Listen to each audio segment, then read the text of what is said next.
Une journée pluvieuse, mais une journée très spéciale. En cette journée de déconfinement, la vie des Digoinais reprend à nouveau son cours. Les commerces se réouvrent, la plupart des salariés reprend le chemin du travail.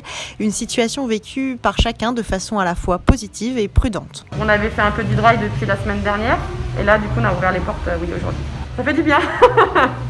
Ça fait du bien, mais bon, c'est vrai que c'est des conditions assez compliquées. J'ai reçu ma première cliente à 7h. Finalement, l'organisation qu'on avait prévue se passe très bien. Les clients sont présents aux bonnes heures, tout le monde joue le jeu.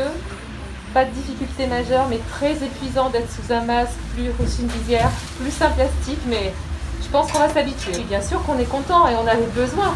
On est content d'être là, de revoir nos clients. J'étais contente d'aller travailler ce matin. Je travaille sur les marchés, je vends du prêt-à-porter féminin, mais à la fois un petit peu angoissée quand même parce que les clientes ont envie de toucher les vêtements, donc il faut leur faire désinfecter les mains avant. Enfin voilà, rien n'est vraiment très simple ni très habituel. Je travaille dans un centre d'appel et c'est pas facile.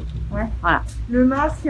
Masque, gants, et on a écarté nos bureaux parce qu'on est 4 dans chaque bureau. Donc un peu d'appréhension. Et comme il n'est pas encore l'heure de reprendre une vie tout à fait normale, voici un aperçu des services disponibles et des activités qu'il sera possible ou non de pratiquer dans votre ville. En ce qui concerne l'accueil physique des administrés en mairie, il est suspendu jusqu'à nouvel ordre, sauf en cas de démarches administratives liées à des besoins impérieux. La bibliothèque municipale fonctionnera sur le principe du drive pour assurer le prêt et le retour des livres. Concernant la reprise de la scolarité, la rentrée des classes pour le primaire est prévue le 18 mai prochain. Le département de Saône-et-Loire étant classé rouge, les collèges restent fermés pour le moment. Tous les commerces à l'exception des cafés et restaurants peuvent réouvrir en respectant les gestes barrières, le port du masque et les consignes de distanciation sociale. 4 mètres carrés de distance entre chaque personne. Les marchés hebdomadaires de la place de la mairie et de la Brierette, réouverts depuis le 24 mars, grâce à une dérogation préfectorale obtenue par la mairie, continueront à avoir lieu dans le respect des règles sanitaires en vigueur. Les aires de jeu, place de la Grève, le skatepark, ainsi que les city-stades de la Chaume et de Neuzy resteront fermés jusqu'à nouvel ordre. Concernant les cimetières, les familles pourront se rendre à nouveau sur les sépultures de leurs proches tous les jours de la semaine. Les accès aux points d'eau resteront cependant proscrits jusqu'à nouvel ordre. Les offices religieux sont proscrits jusqu'au 2 juin, mais les cérémonies d'inhumation peuvent avoir lieu dans une limite de 20 personnes. Une pratique sportive de plein air autorisée mais encadrée. Les rassemblements de plus de 10 personnes ne sont pas autorisés.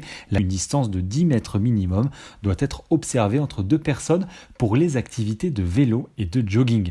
Une distance physique de 4 mètres carrés doit être respectée pour les activités en plein air de type tennis, yoga ou encore fitness. La pratique sportive au sein des lieux couverts est-elle toujours interdite? La salle Marcelin Vollard restera donc fermée, de même que les stades municipaux et le centre nautique au moins jusqu'au 2 juin. Les sports collectifs et de contact sont interdits eux aussi jusqu'au 2 juin. Le cinéma restera fermé jusqu'au 2 juin, date à laquelle le gouvernement se prononcera sur le sujet.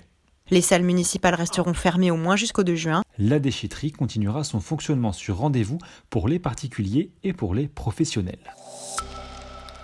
En cette journée de déconfinement, les enfants nous envoient des messages ensoleillés. Méline et Lucas nous font partager leur bonheur de pouvoir bientôt retourner à l'école. Pour les petits jumeaux Côme et Louis, une promenade dans le bois et au soleil est de mise. Mais attention, il faut toujours penser à porter son masque.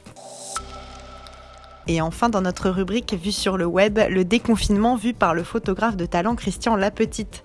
Une vache qui meugle pour avertir le reste du troupeau. Et cette légende, ils arrivent, les humains sont déconfinés. La nouvelle liberté des uns qui réduira certainement la tranquillité de nos jolies charolaises.